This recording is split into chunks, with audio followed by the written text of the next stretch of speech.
Dave's Corner Garage. Taking your questions now if you got a chance to join us. And without any further ado, nice hat. Okay. Introducing the stars of our show, Alan Gelman and the host. Trust me, I'm a mechanic. Here's Dave Redinger.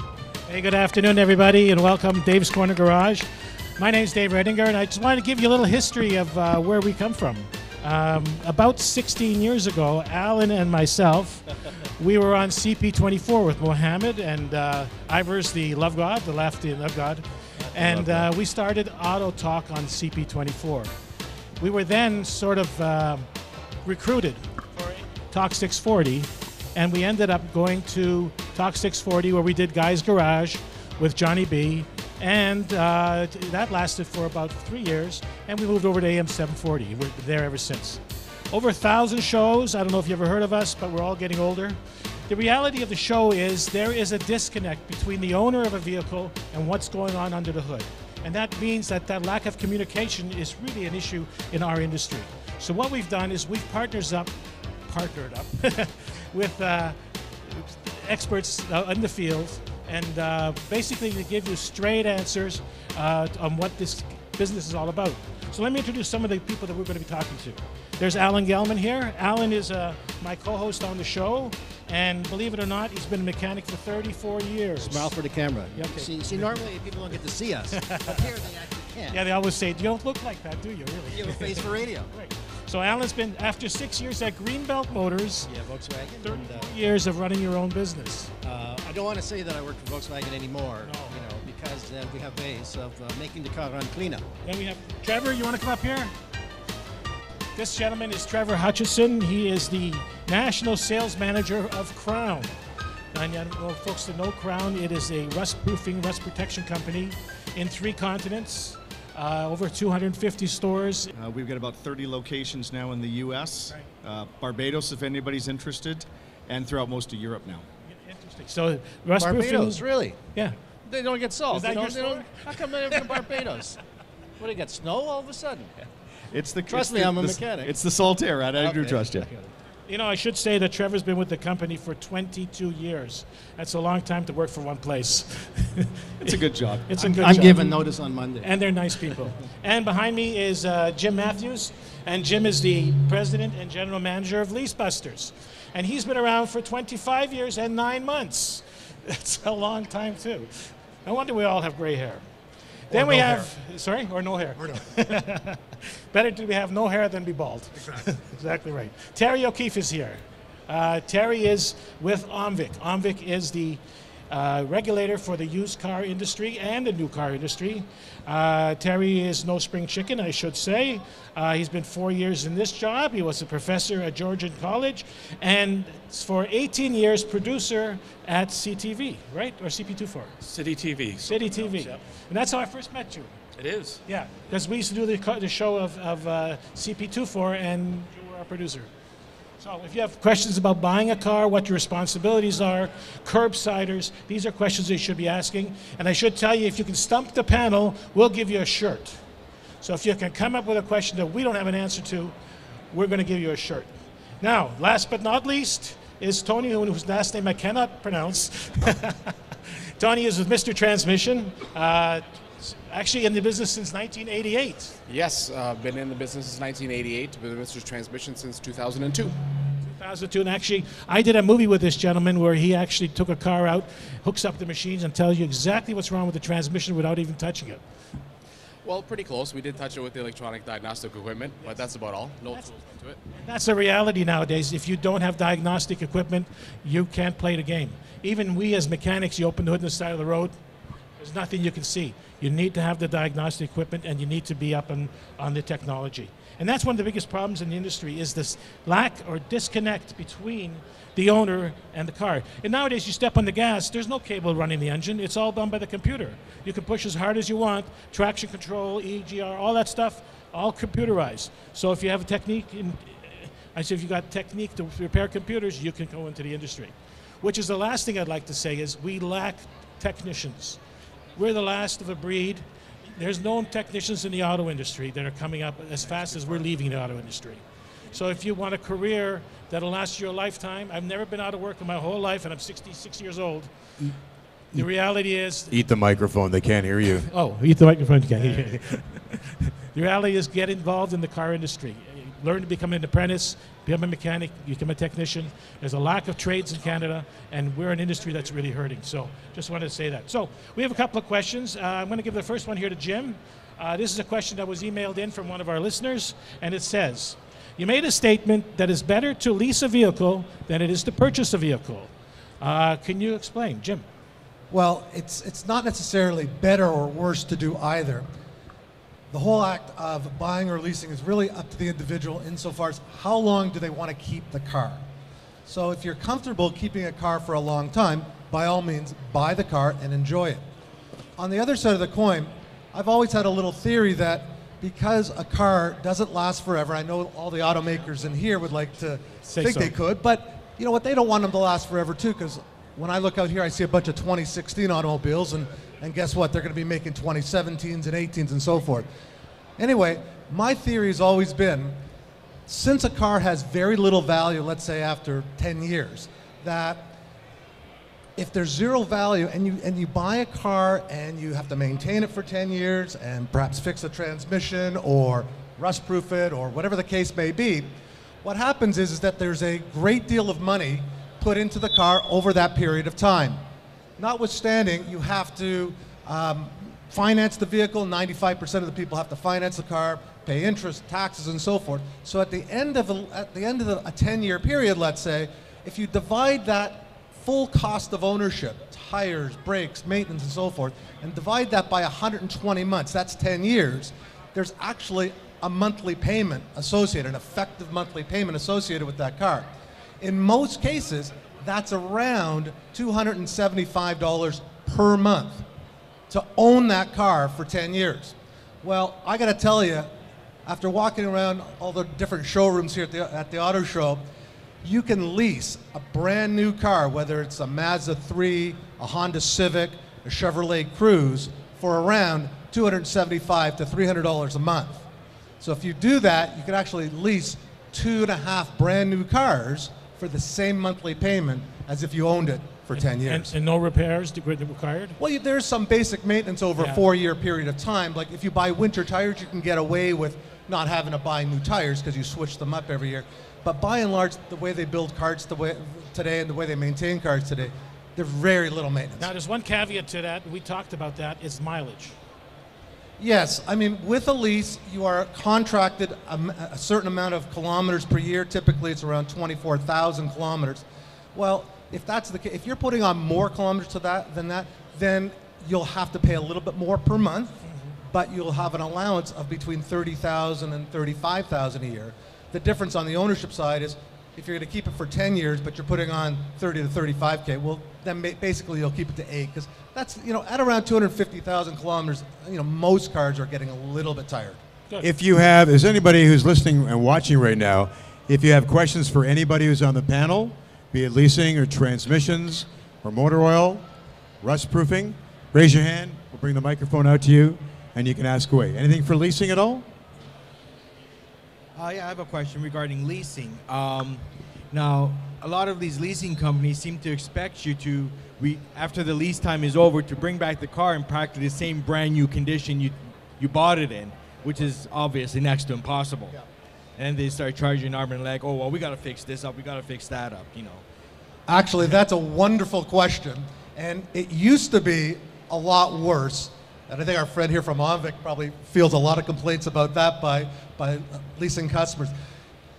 The short answer is that if you actually read the fine print, and there's not a whole lot of fine print in leases anymore. Lease contracts are actually have big words, big fonts, so you can actually see things. But like the internet, people don't like to read, and they don't read all the terms and conditions. Having said that, you must bring the vehicle back in what is called the same condition as to when you got it, less normal wear and tear. Now, normal wear and tear is about as gray as it can be. Having said that, the insurance business and insurance companies have got involved with the leasing companies, and now at the beginning of a lease, you can actually buy what is called excess wear and tear insurance. So at the end of the lease, it's only $500.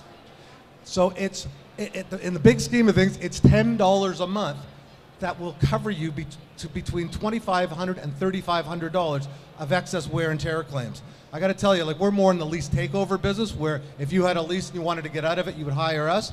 I got to tell you, the leases that have the excess wear and tear package on it, and often dealers will throw it in as a perk.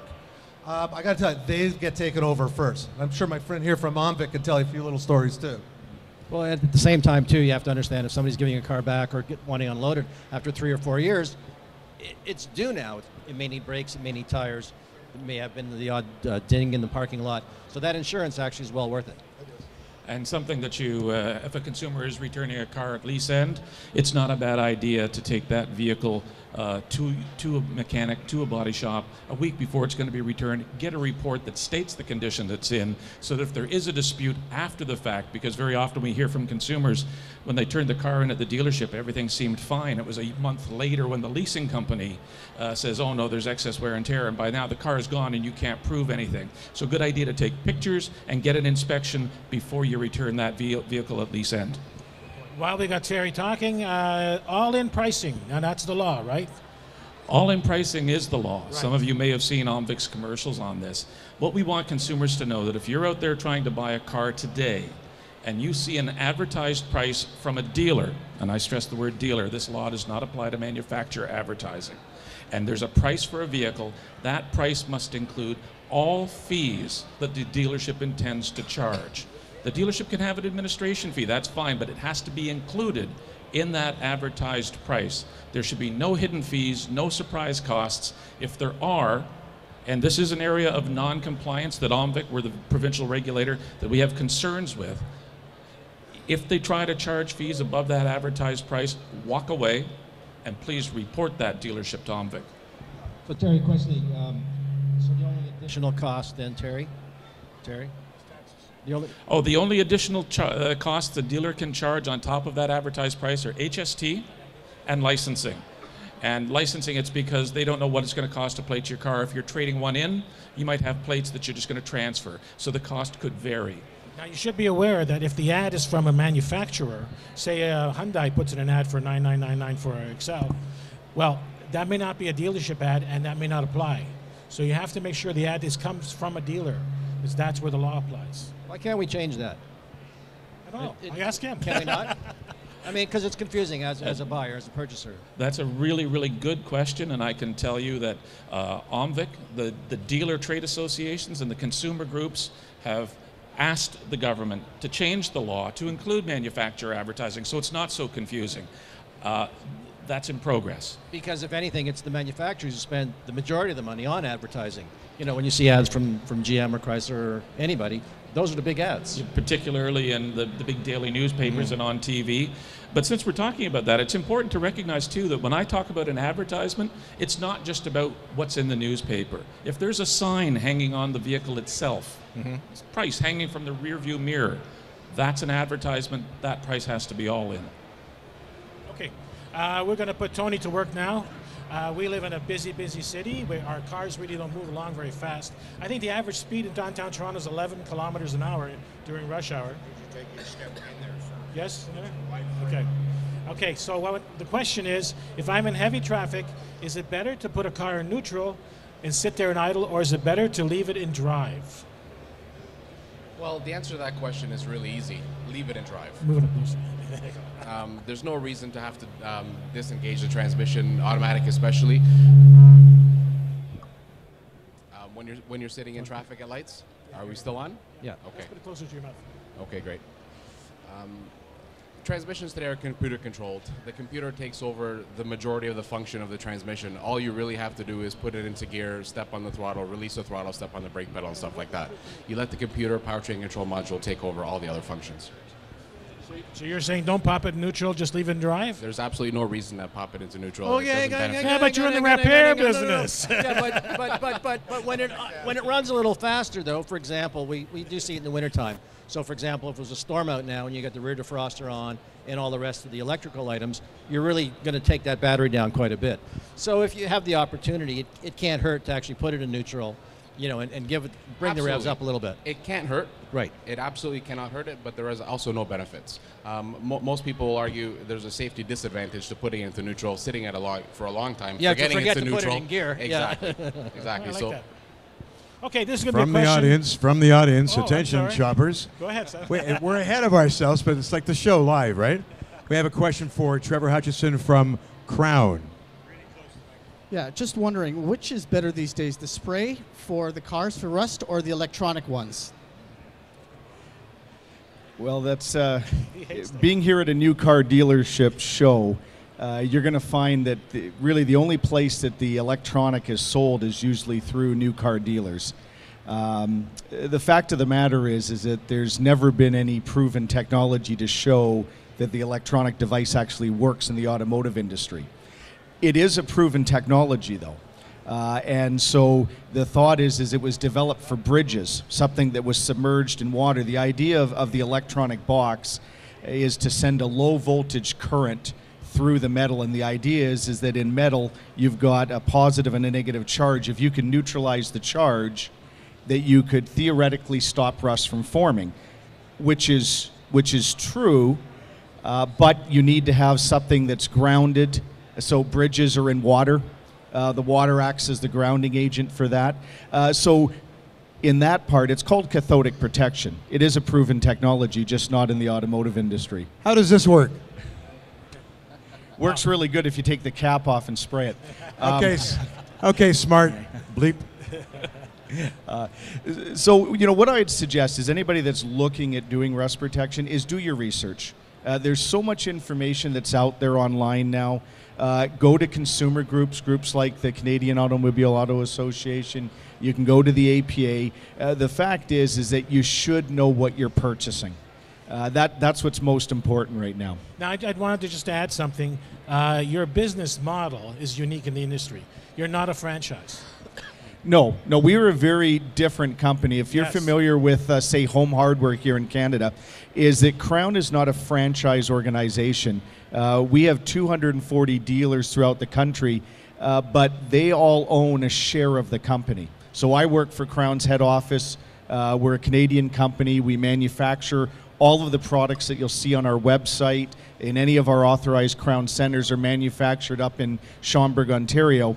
But we work for our dealer group. So we don't charge fees to our dealers, but our premise is that if you go get your vehicle sprayed in Markham or Ottawa or out in Vernon, British Columbia, that you're going to have the same warranty and get the same service provided countrywide. Okay, you're popular all of a sudden because of him and you. Santa Claus. It's good. Another question for Trevor from Crown. My car is about 4.5 years old now. I'm not sure because I bought it secondhand. Is it still worth getting it rust-proofed? Do you intend to keep the car for a Yes. number of years? If you intend to keep the car, then it's definitely worth doing. If you were here and you listened to what Jim had to say about leasing vehicles, I'd say to people, if you don't intend to keep a vehicle, if you're only going to lease it for 2 or 3 years and flip it over, and you don't intend to keep it, then don't put the money into the vehicle that you're not going to be keeping. But if you're going to be buying a vehicle out, buying a secondhand I vehicle... hope your boss is in here. I don't agree with that because, and I could be wrong. You're always wrong. My wife's not here. Hang on. No. Jimmy, if somebody wants to do a lease takeover, wouldn't their car have more value if it had rust protection on it? No. Okay, Alan. Obviously, we didn't rehearse that. Alan, you can go over there.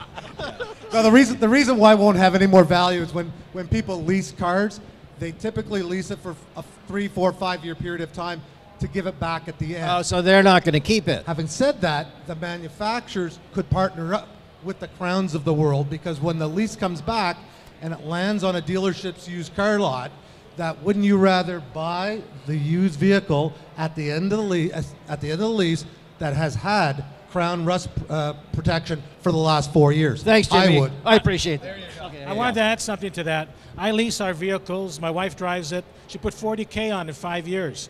I rust-proofed it because it gave me the option of buying it or not buying it. The reality is I did it because I wasn't sure. So at the end of 5 years, 40K, so why would I replace the car? So I ended up buying it. So doing it, and it's not expensive. It's like just over $100, right? Yeah, and that's really where the value to you is that you want to, anything you're going to do maintenance-wise to look after your vehicle, you know, you can add value if you're going to keep the vehicle. So what I would suggest is if you go into one of our centers, what they'll do is, because most people can't get under their vehicle and see what it looks like, they'll put it up on a hoist for it, they'll do an inspection for you, and then they'll be able to tell you if it's worth doing it for you, because there may be hidden rust that's there. We may recommend you go to a body shop to get some work done, then come back and have it sprayed. One more question for Trevor for Crown. Hi, Trevor. I've got a relatively new Volkswagen, and they've got like a 12-year anti-corrosion. Is it worthwhile, and would rust-proofing void that warranty? So with Volkswagen, you're absolutely right. So Volkswagen is the only manufacturer, Volkswagen, Porsche, that actually states in their manufacturer's warranty that it will void their warranty, not by having the rust protection done, but by having, we provide access points. So we drill holes into the rocker panel, to the doors to get proper access, because you simply can't spray the vehicle properly without it. But can we believe everything Volkswagen says? Volkswagen's had a tough year. So you as a consumer need to make that decision, because you'd be asked if you come into one of our centers that we'd get you to sign a waiver saying you recognize that by taking this action to maintain your vehicle, that your manufacturer may negate the warranty as it relates to that. Trevor, Now, is that body parts or is that mechanical parts? it's just body parts. It's where the holes are provided. That's what they're not willing to warrant. Another question quickly. from the audience. Hello, Santa. I should stop that. Day's gone. Yeah, if you Whatever. want a job on Monday, I will. Yeah, thank you. Okay, we have a question here for Tony from Mr. Transmission. Go ahead. Just curious, with modern technology and synthetic oils, is it still necessary to warm your car up? And if so, how long? Great question. Great question. That is a good question, actually. If you pay attention to most modern vehicles today, when you start them up, they automatically have what's called the high idle built into them. So there's no point at which you can start the car and not notice that the RPMs are over 1,000. And it's typically for a period of 60, 90 seconds before it starts to drop down and go underneath 1,000.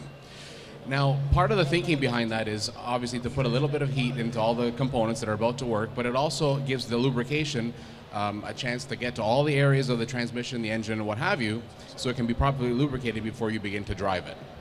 So theoretically speaking, if you wait the required amount of time that's been built into it to lower the idle to a normal where you'll be driving it from, that's all the time you really need. Okay, shoppers, we have one more for Mr. Transmission.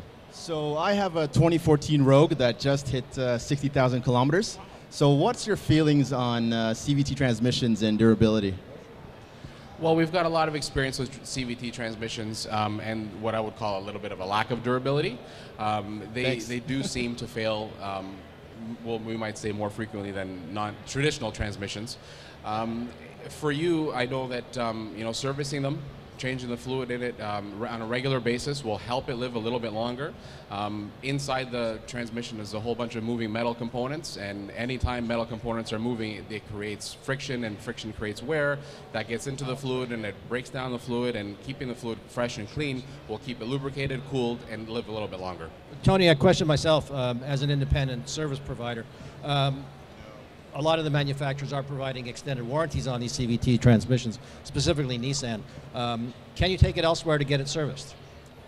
Well, servicing the transmission won't void any manufacturer's warranty, Okay. period. So as long as it's serviced with the proper fluids, it will help the transmission live longer, and you may never need that extended warranty, Now, which would be the goal. One thing we should add, if you're servicing a transmission, it's like a dialysis machine.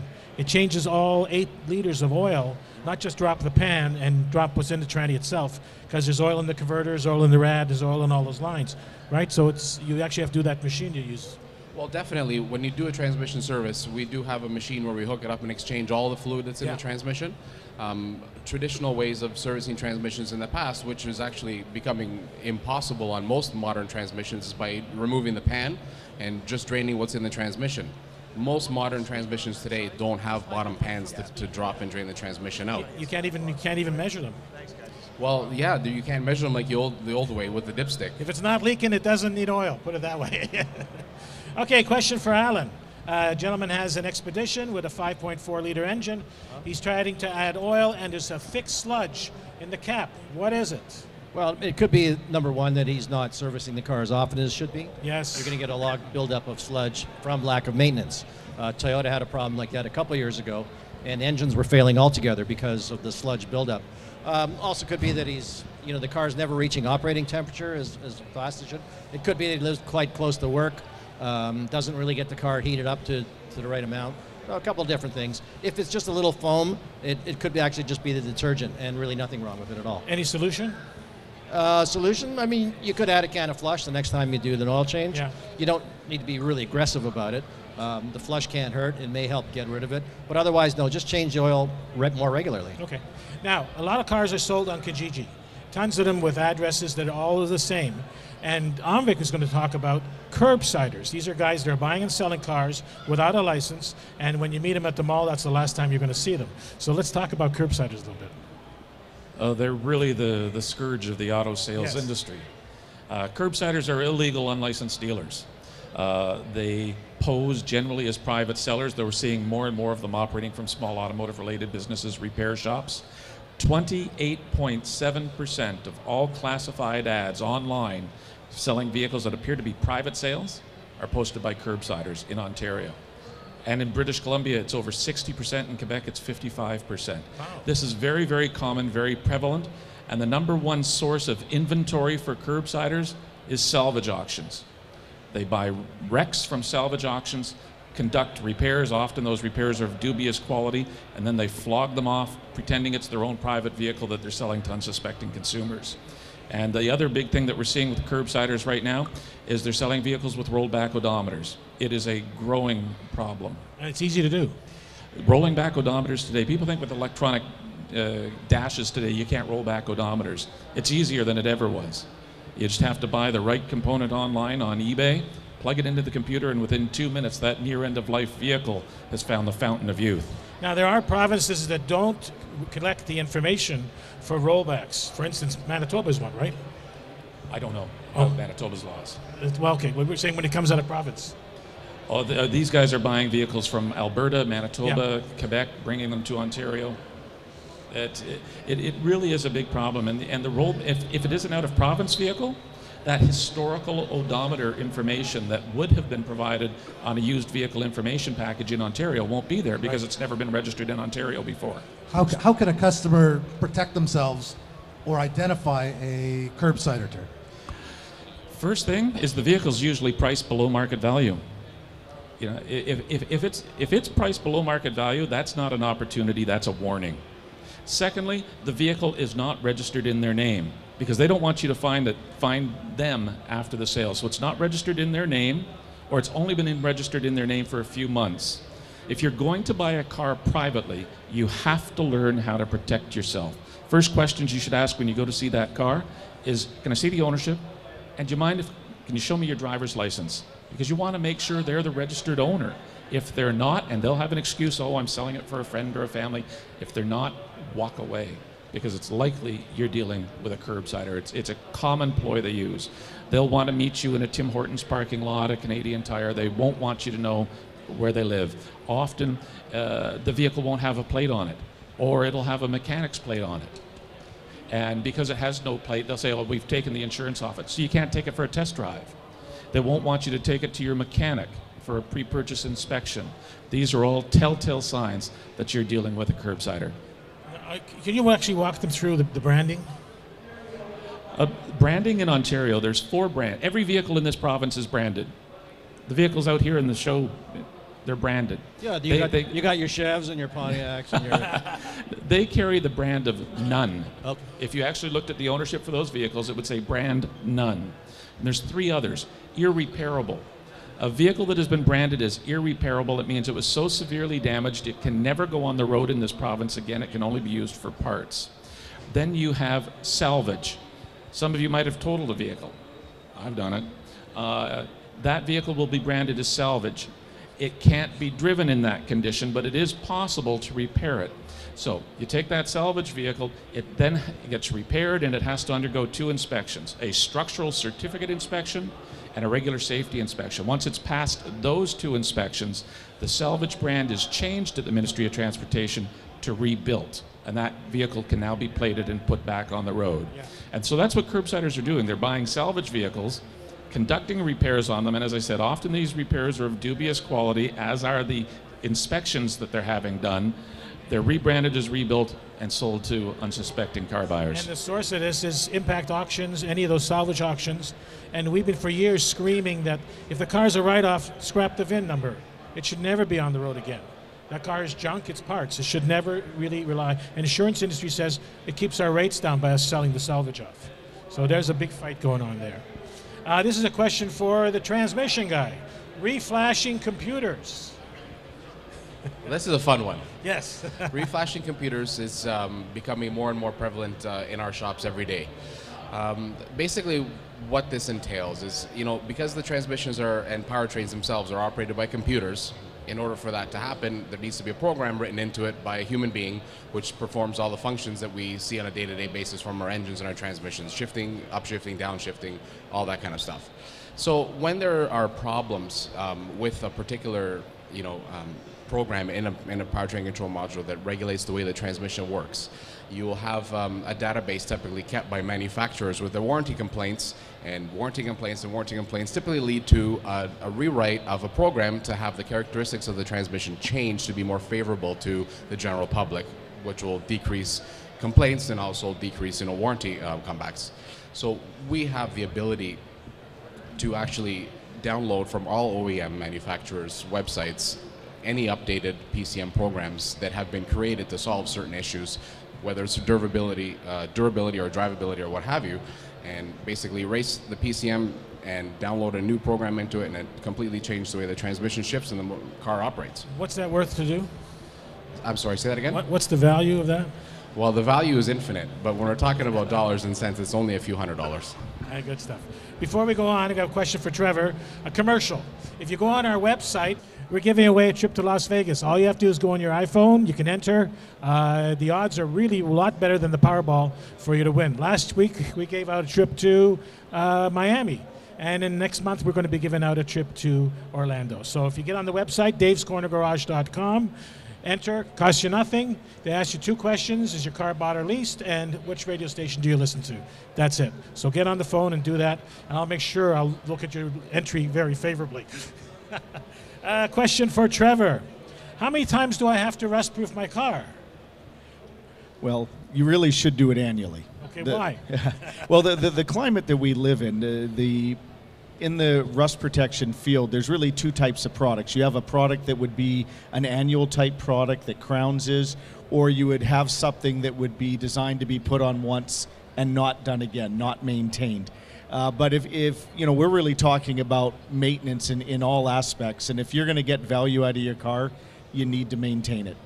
Could you skip oil changes? Well, you could. Would you recommend it? No. Is it going to benefit you long term or short term? No. It's the same with rust protection. You really should do it annually. Okay, and the product actually gets used up, right? That's right, because it's an active chemical inhibitor that's put on. So it's many people may call it an oil spray. The fact is, it is a petroleum or oil base, but it's not the oil that does the actual rust inhibiting. It's the actual chemical inhibiting package that's in it, and that is an active chemical. And so, with exposure to air, to salt, to moisture, it will expend itself. Okay, I got a question for Alan. This is not it just came in. It says he's got a Honda Civics coming in for service, and the mechanic is saying to replace the rotors rather than cut them. Can you explain that? Absolutely. Well, rotors come down in price considerably over the years, and the manufacturers, to reduce the weight and get better fuel economy, have made them smaller. So because they're smaller and lighter, they're less able to dissipate the heat. So if you have a situation where the rotor, where you're getting a little fluctuation or vibration when you're braking, well, the rotor's warped. And you could machine it flat again, but the chances are pretty good that it's going to warp again. So if the cost of a rotor is only $50 or $60, it's only $10 more than what it would have been to machine them anyways. So you're much further ahead to get them replaced. Price of an average brake job, say on a Honda Civic? Well, you're looking at about $400 a pair if you're doing rotors and pads. Make sure that you use premium parts. Brakes are not a place where you want to try to save yourself the money and going with cheaper parts. Now, brake fluid is what's called hygroscopic. It means it absorbs water. So after 4 years, sure, it can't hurt to swap it out. You flush out the brake fluid. You change the fluid up because the water drops down to the bottom of the system, which is the calipers and all the expensive bits. So that's one that you should know. Question for Jim. We have a vehicle that you have resold. Do I come off the lease or do I still have to guarantee the new vendor? So to repeat the question, so if somebody takes over your lease, yes, and they're approved by the leasing company, and by the way, most leasing companies today are manufactured owned. So if I take over your particular lease, I must first of all fill out an application and qualify, meaning my credit must be approved by the leasing company. Once my credit has been approved by the manufacturer's leasing company, and I sign on and you sign off, your covenant, so your responsibility to the original lease, will be fully removed. Now that's for the manufacturer-based leasing companies. There are independent leasing companies that sometimes allow transfers, and sometimes they'll want the original lessee's covenant to remain on the lease, at which point those particular lessees looking to get out of their lease may think twice about it. Having said that, the new customer, the new lessee, they're still on the lease. They still have to be approved. So it's very difficult for it to come back on you, but it can. There's only one manufacturer's leasing company that keeps the original lessee on the lease, and for the last 25 years, we don't know why, and that's Porsche. Porsche wow. Leasing. Yeah, it's quite interesting, but they keep you on for whatever the reason. So it used to be more leasing companies used to years ago, but now they all remove, because it's actually a marketing tool, because by getting you out of your original lease, hopefully you're going to go and lease a brand new car. Got it. Steve. Okay, we have another question for Trevor from Crown. Yeah, hi. I just wanted to know exactly what it does do. So what you're holding in your hand is our salt eliminator. So what this is designed to do is to remove chlorides and salt. We use it as a vehicle wash. We spray it on the underside of the vehicle to remove the chlorides. We use it as an exterior vehicle wash. But the can that you're holding in your hand, we use it a lot in the winter to take salt stains out of your carpets. Even your boots or shoes, you know how you get the white residue in there? If you spray it on, so it works a little bit like the foaming shower spray. Spray it on, leave it for about 30 seconds, and then simply wipe it off. And what it does is it's designed to break the bond of the chloride to whatever material it's held on. So if you're going to use it on your shoes, what I'd suggest is clean it off, and then you'll need to put the polish back on, because you may notice the finish a little bit dull because the salt that's been on there has already started to wear it away. Really good product, though. You use it on trucks, you use it on trains, buses? Yep. You can use it in locks, you can use it on electronics. We manufacture this product for a lot of the trucking manufacturers, Volvo, Mack Trucks, International, and where they use this is they can spray this product on even electronic components and then simply rinse it off, because their biggest issue is electrical issues and they're trying to displace moisture. Question, should we reapply the crown afterwards? Right, so that's a good question, Alan. So if you've gone through this process and done it, then what you'd want to do is then, once you've cleaned it, because this is designed as a cleaner, it doesn't protect, is you then apply the crown to it afterwards. Love it. Question for Terry. Phantom dealers. This is a great question. We see them constantly. Again, in the private classified ads, you'll see a vehicle, very often exotic vehicles, though I think they've caught on that they can make money selling anything. Okay. So it might be some exotic vehicle, or it could be a $10,000 Land Cruiser, something like that. You call about this vehicle, and you're told, well, it's actually not in Toronto where it was advertised, that they're an American dealership, and the vehicle is located in the United States. And they'll direct you to their website. And the website will absolutely be fantastic. There will be hundreds of vehicles in inventory. There will be dozens and dozens of testimonials about how great this dealership is, how great their shipping is, that they serve customers internationally. And the car doesn't exist, and neither does the dealership. And unfortunately, we see so many consumers that fall prey to this. And I talked about the exotic vehicles. That's their niche market. They put vehicles on there that people have been searching for months and months and months. Like a Porsche or a Porsche, Ferrari, those types of Yeah. things. And you see it and you go, oh my gosh, it's $40,000 cheaper than it would be here. It might be a $150,000 car. Well, it's 90 there. And that's not taking into account the exchange. And when there's such a price difference, people, they absolutely miss all the warning flags that are flying. And unfortunately, as I said, these cars don't exist, neither does the dealership. First, I would never suggest you buy a vehicle sight unseen. But if you have found that vehicle out there and it's down in the States or it's in another province, there's a good chance it's a scam. But if it's not, spend $200 and hire a local appraiser or a local mechanic to go and look at the car.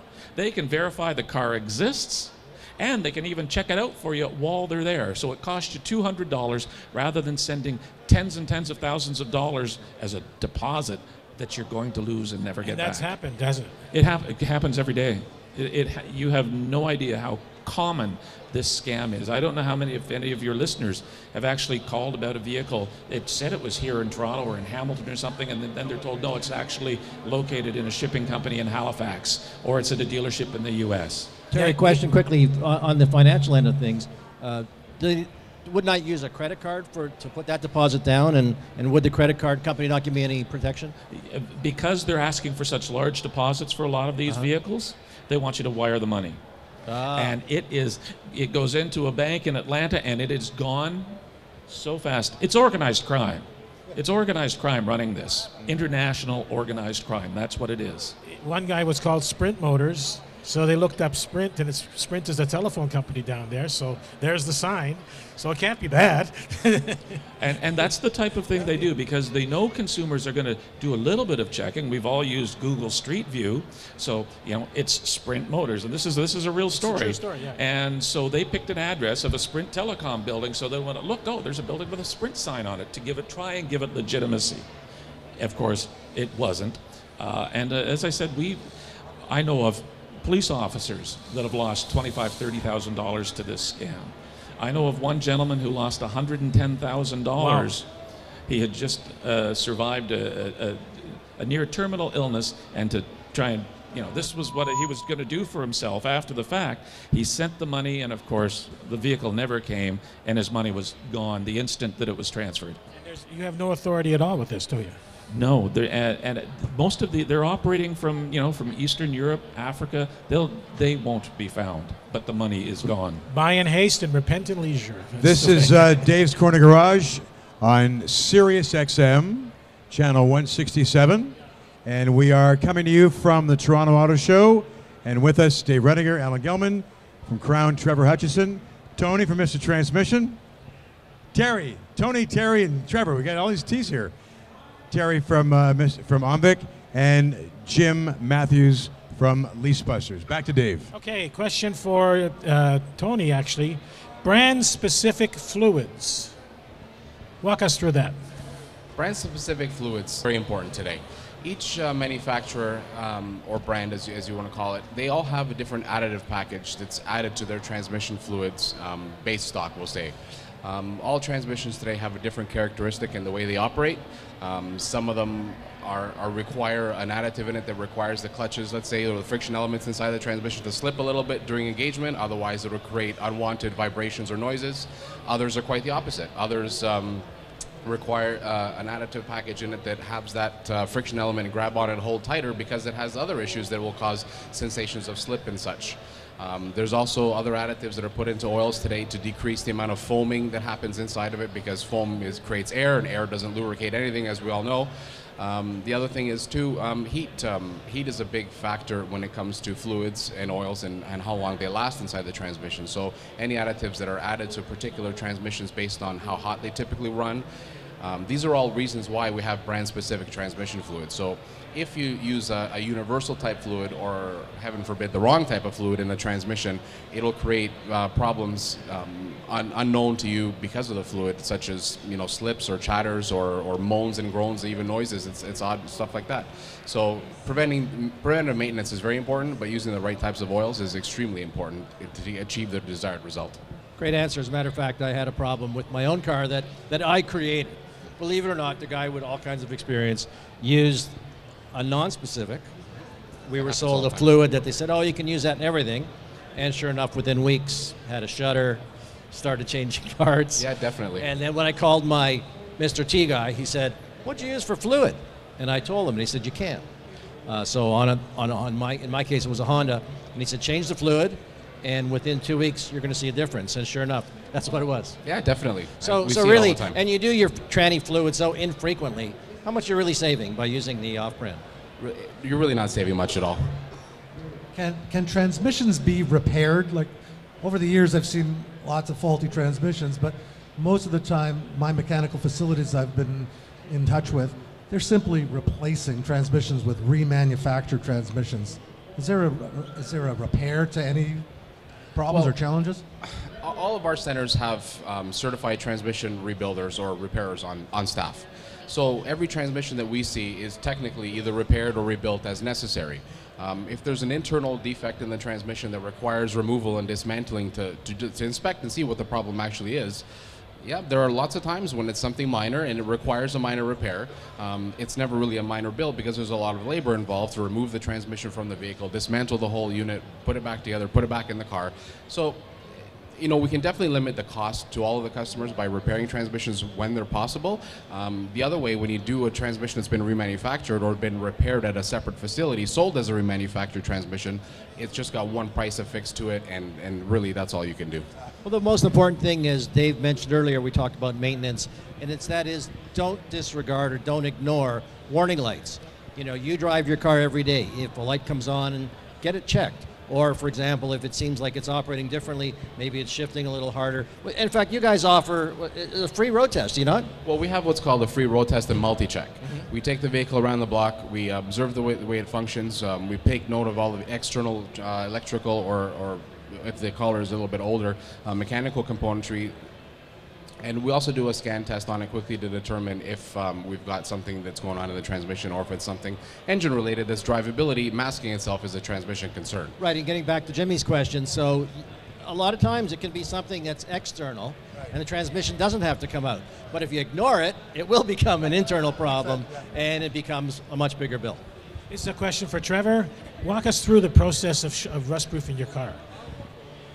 Well, for most people with any type of maintenance, it's very difficult for you to see what's been done. If a part's been replaced, maybe you could ask the mechanic to see the old part. We're big believers in educating people on the entire process, so we want to show you exactly what's going on. So when you come into one of our shops to get your vehicle sprayed, what happens to your vehicle is the first thing that happens is that we're going to put it up on a hoist, and what we're doing is we're spraying into all the interior frame rails underneath the vehicle. We're spraying virtually everything but the braking components itself and the exhaust system. Okay, and the idea is anything that's metal, we're trying to displace moisture from it. That process takes about 15 minutes to do. We bring the vehicle down and then we provide access points into your doors, rocker panels, fenders, wheel wells, spray inside the engine compartment. So the whole process takes about 45 minutes to an hour, depending on the type of vehicle. If you have a van or a truck, we remove the rear tail lights. A lot of times now with vehicles, you've got side impact beams. They put insulation, foam insulation in for sound deadening. So all those things, we have to find ways to be able to get around them. But it's much more than just undercoating. Many times when you go to get something and you hear rust-proofing or undercoating, what it's talking about is something that's sprayed on that you can see. And it's usually only put underneath the vehicle. The manufacturers will put a wax on a vehicle during their manufacturing process that goes in to some of the cavities. But we're really big believers in education. So we direct a lot of people when they call in to us to go to the website because they can see a 2-minute CGI video on exactly what it looks like to see an entire vehicle sprayed. And before we go to the audience, you actually have a CD on every car to show the installer how to do it, right? That's right. So a big part of our training process is that we have every vehicle model type that's out there in the marketplace today, and that's how we instruct our dealers to know where to provide access to these vehicles. Now, very honestly, with about 90% of the vehicles, they're very standard to do, but there are specialty vehicles that have hidden box sections or areas where you really need to be careful with. Hybrids are sprayed a little bit differently. Vehicles that are aluminum bodied, like the new Ford F-150s, some of the Lincolns, they're sprayed a little bit differently as well. Fascinating. A question from the audience? Okay, it's a question for Trevor for Crown. Oh. Yes, when I go to a dealer and get a new car, they will ask you, you want a coating or you want the electronic rust protection system, right? So I don't know which one to choose, and I never heard about the Crown system. So, what do you think? Well, I would really suggest to you that you use Crown. That's the simple answer. But like I told some gentlemen earlier here, is that you really need to do your research. It's very difficult when you go into a new vehicle purchase and you're going to spend $30,000, $35,000, and for say another $30 a month on your vehicle payment, you can get this package that'll total somewhere in the neighborhood of about $1,600 to $1,800 for rust protection and not really know what you're getting. That's still a lot of money. Regardless of how much it is a month, do your research on it, right? And go to the consumer groups to find out. The fact is that you want something that's actually going to protect the vehicle and give you something more than you're already getting from your vehicle manufacturer. The fact is, in most cases, what you purchase at a dealership gives you no further protection than your manufacturer's already giving you. Now, one thing you should know is they cover the car against corrosion from the windshield or the center line down. That's right. Yeah. Yeah. And one of the things that we also warrant is spot welds on vehicles, rust perforation, not just coming from the vehicle inside out, but on the seams. Because really, today, with as good as vehicles are built, where you're going to see rust happening is in the wheel wells and the seam areas. That's where you see. It's rare that you see rust coming through the middle of a door anymore. Vehicles are really well built. The fact is, there's still flaws in the way it's being done. And let's be honest, the climate we live in, salt aggressively attacks vehicles. Okay. And just while we're talking about dealers selling rust proofing, we do mystery shopping at OMVIC. And the last 2 times we've sent mystery shoppers into dealerships looking at vehicles. Unfortunately, about 20% of dealers have told our mystery shoppers that the vehicle has no corrosion warranty from the factory, but they'll sell them a corrosion warranty. That is not the case. The vehicles do have a factory corrosion warranty. So if you're trying to decide which product you should be buying, do your research. But also, be cautious of when someone says, "Oh, there's no factory rust warranty on this vehicle."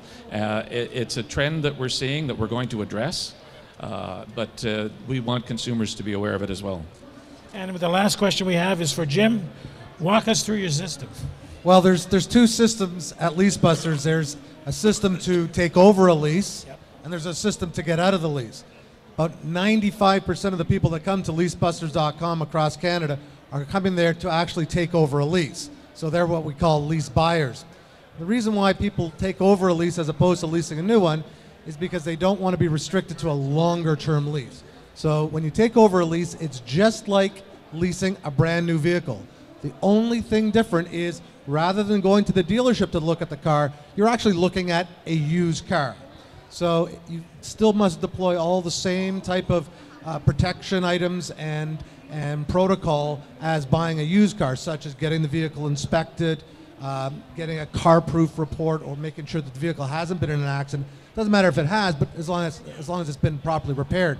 So in the end, rather than searching our classified portals for an actual dealer, you're looking for at individuals, so their location, where they live.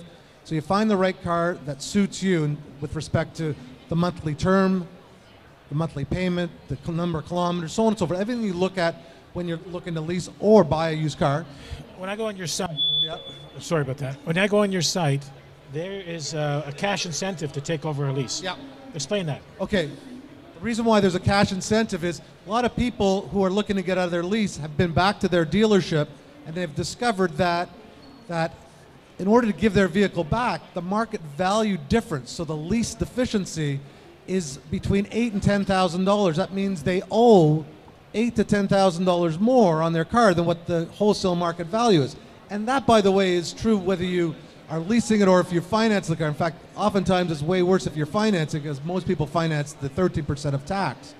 So anyway, we have a system where we have customers that want to get out of their lease for whatever their reason. They're actually offering up cash between, let's say, $500, $1,000, $1,500, $2,000 to the buyer to take over their lease rather than taking over one of their competitive lease takeovers. And that we call a cash incentive. And what that does is it's a way of negotiation, it's a way of lowering their price, because you cannot touch the existing lease. So you're actually lowering the payment by prepaying it. You're lowering your payment effectively. Okay. You keep the cash and you keep the monthly payment remains the same. I want to thank, we're done. I want to thank Jim Matthews from Leasebusters. Terry O'Keefe from Omvic is available at any website, by the way. Omvic.ca. Tony, whose name I never can understand his last name, from Mr. Transmission. Alan Gelman, my co-host and friend, and Trevor Hutchison from Crown. And the commercial is, go on our website, enter the contest. You can win a trip to Las Vegas. We pull the numbers, I think, on the 29th of February, the last day of the month.